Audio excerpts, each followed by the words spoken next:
భద్రావతి అమూల్యని అనరాని మాటలన్నీ అంటూ ఉంటుంది. ఆ మాటలు విని అక్కడ ఉన్న చందు, ధీరజ్, సాగర్ వాళ్ళకైతే చాలా కోపం వచ్చేసి, "ఏ భద్రావతి, నీ నోరుని అదుపులో పెట్టుకుంటే సరే సరే, లేదంటే ఏం చేస్తామో మాకే తెలీదు" అని చెప్పేసైతే భద్రావతి మీదకి వెళ్తూ ఉంటారు. అది చూసి అక్కడ ఉన్న భద్రావతి అయితే, "ఏం మాట్లాడుతున్నార్రా మీరు? మీ చెల్లెలు కనిపించకపోతే మాదా తప్పు? మా ఇంటికి వచ్చి మేము గౌరవంగా ఉండే వాళ్ళం, మా ఇంటి మీద పడుతున్నారేంట్రా మీరు" అని చెప్పేసైతే అడుగుతూ ఉంటారు. ఆ మాటలు విని అక్కడ ఉన్న ధీరజ్ అయితే, "మా చెల్లి కనిపించకపోవడానికి గల కారణం మీరే. మా చెల్లిని ఎక్కడో దాచిపెట్టారు. మర్యాదగా చెప్పండి, లేదంటే ఏం చేస్తామో మాకే తెలియదు" అని చెప్పేసైతే అక్కడ ఉన్న చందు, ధీరజ్, సాగర్ వాళ్ళు అయితే అంటూ ఉంటారు.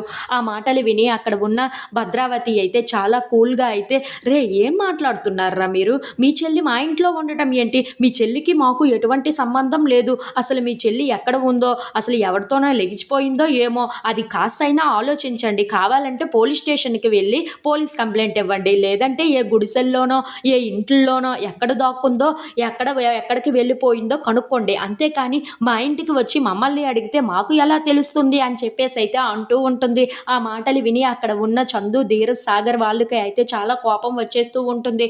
ఇంతలో అక్కడ ఉన్న ధీరజ్ మాత్రం మర్యాదగా మా చెల్లిని ఎక్కడ ఉందో బయటకు పంపించండి, లేదంటే ఏం చేస్తామో మాకే తెలియదు అని చెప్పేసైతే అంటూ ఉంటారు. ఆ మాటలు విని అక్కడ ఉన్న సేనాపతి అయితే, "మీ చెల్లి ఎవరితోనో లెగిసిపోతే మా ఇంటికి వచ్చి మా మీద గోల చేస్తారేంట్రా? వెళ్ళండి వెళ్ళండి, ఎవరితో లెగిసిపోయిందో ముందు ఆ విషయం తేల్చుకొని అప్పుడు ఉండండి" అని చెప్పేసి అయితే నవ్వుతూ ఉంటాడు. ఆ మాటలు విని అక్కడ ఉన్న ధీరజ్కి అయితే చాలా కోపం వచ్చేస్తూ ఉంటుంది. ఇంతలో అక్కడ ఉన్న సేనాపతి మాత్రం నవ్వుకుంటూ, "ఎవరితో లెగిసిపోయిందో ఏంటో, ఆ ఫ్యామిలీకి అలవాట్లే కదా" అని చెప్పేసి అయితే అంటూ ఉంటాడు. ఆ మాటలు విని అక్కడ ఉన్న ధీరజ్ అయితే చాలా కోపంగా సేనాపతి కాలర్ పట్టుకొని మరీ గట్టిగా కొడుతూ ఉంటాడు.